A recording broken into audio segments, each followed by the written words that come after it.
भाद्र मासनि जोबथा नैबे बोसोरनि उदालगुरि जिल्लानि थाखाय माने मोनसे गिख्रंथाव मानोना देग्लाय बोसोराव खेबसेल' दैबाना जादों भाद्र मासनि नैबे जोबथा मैया गोबारै अखा हानायाव आरो बे गोबारै अखा हानायनि थाखाय मरा सुक्लाय दैसाया नैबे आरांपारा आरो राङागाव फोनांजाबनाय जि लामा दंमोन बे लामाया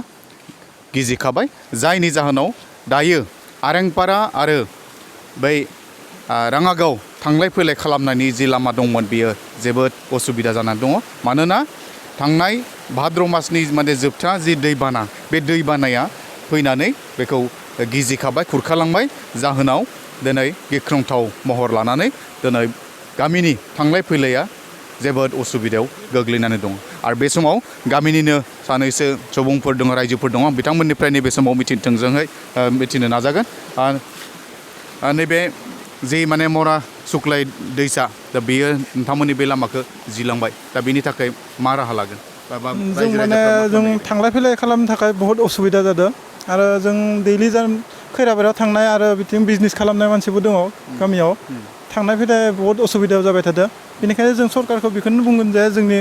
लामाखौ थाबैनो जाहाथे फाहामना होयो दासिम नैबे जितु गुगाबाय बेखौ खुरखाबाय बेखौ नायफिननो सोरबाफोर सरकारनि मानसि फैदों नामा सिगां सप्तासेफोरनि सिगाङाव फैदोंमोन फैनानै बे एसे बाला होना गालांदों बेनि उनाव फबनानै गालांदोंमोन दा मैया अखा हानायनि थाखाय दैया एसे लोमस्रावबाय लोमनानै बेनि उनाव आरो बाराद्राय जानायखाय बेयो बायलांबाय आरो गासैबो खिन्थु थांलाय फैलाय खालामनो हादोंमोन एसे नोंथांमोननि बे 30 नं खैरोबारि समस्तिनि जि माने बिजाथि एमसिएलए दङ भबेन्द्र बर' बिथाङा नायफैनो फैदोंमोन ना फैयाखै बिथाङा फैयाखै खेबसेबो आरो जोंनि गामिनिफ्राय मेम्बार दङमोन बिसोरो खेबनै खेबथामसो थांनानै खोन्थाहैदोंमन नाथाय बियो फैयासै बेनिफ्राय चेयारमेना दायो बे नोंथांमोननि बे खैरोबारि माने भिजिडिसिनि चेयारमेन बिथाङा सोर बिथाङा मा नाम मोनलाय बिप्लब रय बिथाङा फैदोंना फैयाखै बिथांनि खाथियाव बेबायदि आरजि होनाय जायाखैमोन नामा जायाखै बिथांखौ बुंहोनाय जायाखै जानोबो हागौ माने जोंनि गामिनि मेम्बारफ्रा बुंनोबो हागौ खिन्थु फैयाखै आरो खेबसेबो नायनो माबायदि जाबाय दोङो दा लामाया दा बेनिखायनो नैबे जितु बिटिआर सरकार दङ दायो माने बिजेपिनि सरकार दङ आसामाव बिथांमोनखौ मा होनना खावलायगोन दायो जोंथ' बेखौनो लुबैयो बे बक्स कालभार जानांगौ जोंनि जेनेबा सिगांनि बे फुलुं होनाय दङ बेथ' गोबां बोसोरनि सिगांनिनो नाथाय बेबो दा बहुद हामा जालांबाय बेखौथ' जेनेबा रिपेयारिं खालामनो हाया बेनिखायनो जोंनि बे दालाङा जादों आरसिसि जानांगौ आरो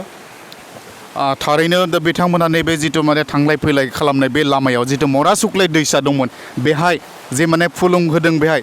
कालभारा एसे फिसा जानायनि थाखाय गोबां दै फैनायनि थाखाय बियो मैयानि जि दैबाना बेहाय बायनानै थांबाय जाहोनाव बिथांमोना जोबोद उसुबिदायाव गोग्लैदों बेनिखायनो सरकारखौ खावलायदों जे दासिम नैबे 30 नं खैरोबारिनि जि एमसिएलए बिथां भबेन्द्र बर' दङ बिथाङा खिन्थु दासिम नायनो फैयाखै रायजो राजानो बिथांमोना गोबां बिथांखौ खावलायहरदोंमोनब्लाबो नायफैनो थाखाय खावलायदोंब्लाबो नाथाय दिनैसिम बिथाङा नायफैनो फैयाखै बे जाबाय जोबोद दुखुनांथावना रायजो राजानि जि थासारि बा समस्या बे समस्याखौ फोजोबनाया जाबाय